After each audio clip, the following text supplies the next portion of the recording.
Welcome to video number 6, and in this particular video I'm going to show you how to map out a typical day of your perfect buyer. Now the reason why you want to do this is because you will get a better perspective of what they are dealing with from day to day, what frustrations they're dealing with, what gets them excited, what gets them mad, what gets them sad, and everything in between. So one of the best ways of doing this is simply really get yourself in the person's shoes. Now, like I said earlier, this is actually harder than it sounds. So the best way of doing this is by going to Google and typing out something like this. So obviously with gardening, the noun of gardening is gardener. So the type of person described in this particular niche is a gardener, right? So I'm going to type that in, gardener, and then I'm going to write the words, 2 words, typical day.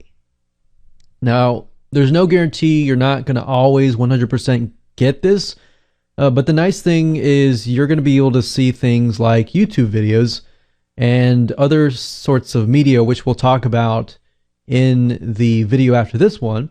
But this will allow you to kind of get into the shoes of someone who is a hyper-responsive buyer and perfect buyer in these niches. So another thing is gardener journals, taking a look at their day-to-day journals. If they have any, I'm sure they have blogs, I'm sure they have different things where they talk about their day. Obviously, an easier way of doing this is to go on a forum and maybe follow a person and see what they are saying. And you can also maybe even contact them and say, hey, I want to talk to you or interview or pay you money to interview you to get an idea of what your typical day looks like. But by doing this process, it's going to really help you out as far as figuring out what potential products and services they will want to buy. Obviously, different people are going to be different, so it's not really 100% one size fits all. But if you talk to a perfect buyer, you will get a better sense of what they are dealing with. So as you can see here, let's just go ahead and click through here. So a day in the life of a landscape gardener. A day in the life of a gardener working at this place, landscape gardener. Day in the life, a typical day. Cost of gardener. It's not what we're looking for. See, a day in the life. So I noticed there's a phrase going on here that's very, very similar. A day in the life of head gardener.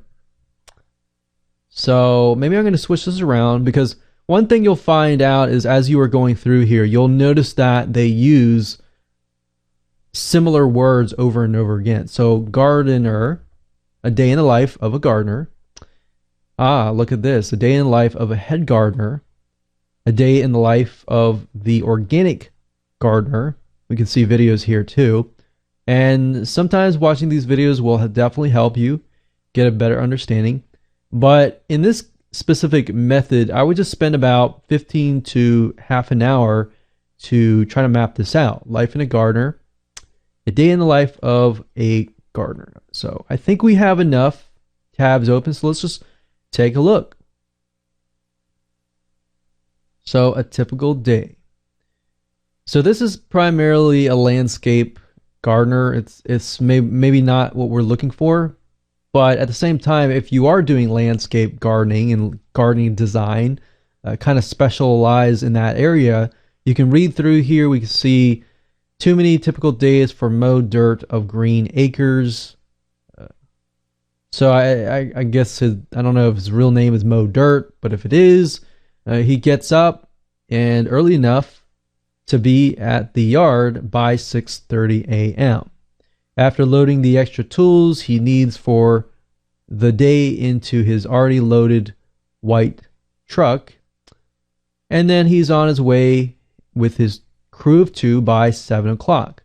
The day has just begun and it has already begun to be monotonous. So it seems to me like this is a story, but this is a nice way to write it out. I mean, you can write it out this way, or you can even open up Notepad and just write it out. So we can say 6:30 a.m. We'll say 6:30 a.m. He's up. So we'll do 6:30, and you can do it by half an hour if you want to. You can do it by hour. Doesn't matter. Really, what the further you break it down, the better, obviously. So we can do 7 o'clock a.m. We could even do 6 a.m. So maybe they wake up at this time, or maybe they wake up here. I don't know. With gardening, if you think about it, once the sun rises, especially in the summertime, it gets really hot. So depending on where they are and what season it is, it can be different. But the majority of case, the gardeners that I know specifically, and you can begin to think of people that you know that actually fit this, but a gardener I know, he wakes up, and I know another gardener, she wakes up typically very early, because then you can start your day, you can be out in the nice cool weather, digging and pulling weeds and pruning and doing everything that gardeners love to do in the nice morning cool weather, because it does get hot outside. So we can think they, from about 5 to 6 a.m., they wake up, they get their breakfast and eat it. You can even think, like, what do they eat? You know, that could be potential product or service. And what do? Do they take their medication? You know, are they taking medication that will help them, you know, get excited about the day, get energized about the day? Maybe they eat, you know, supplements and medications, maybe B12 vitamins. Just write it out. There's no right or wrong answer right now. And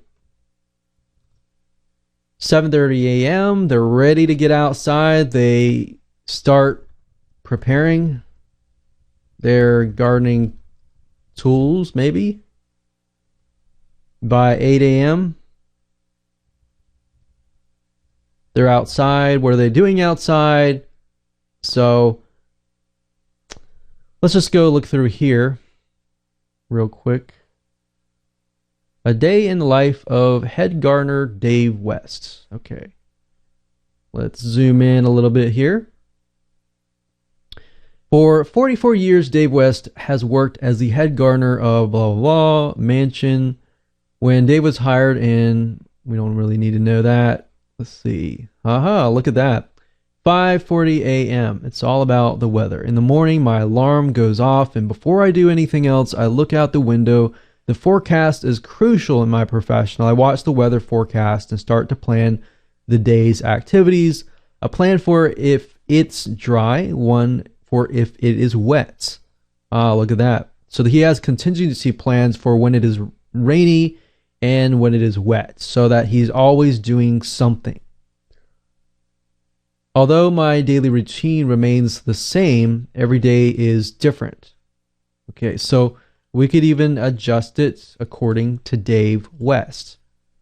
So he's more of the gardener that we're looking for. We're not really looking for a landscaping gardener. So we're going to follow him. 5 a.m. He wakes up. Rain or shine, he has a plan for each. So maybe, you know, gardening tools or rain, or shine and dry. So obviously they skip the part where he eats breakfast. So everybody has to eat. So by 7:30 a.m., as you can see here, this is when he starts work. But in between that, we have fulfilled these two items, right? So 7:30 a.m., the big clean, the six of us get everything clean, get everything ready, get their garden tools ready. So 11 a.m., manager's meeting. 11 11:30 a.m. is beginning to tend to the gardens. So it sounds like typical gardener who at this point all the way to 11:30 a.m. Some people generally start earlier. So but between that point 11 a.m. and well, we'll just say 10 a.m. So from 7:30 a.m. to about 9:30 a.m. start preparing their gardening tools, gardening equipment, preparation, and planning. Then by 10 a.m. they are outside and beginning to work. So right now 10 a.m. it's still cool. Even in the summertime it's not too hot. So hopefully maybe by 10 a.m. and then it starts getting hot and at 12 p.m. or even 1 p.m. as we can see here. So lunchtime they take a break. Maybe we'll do 12 p.m.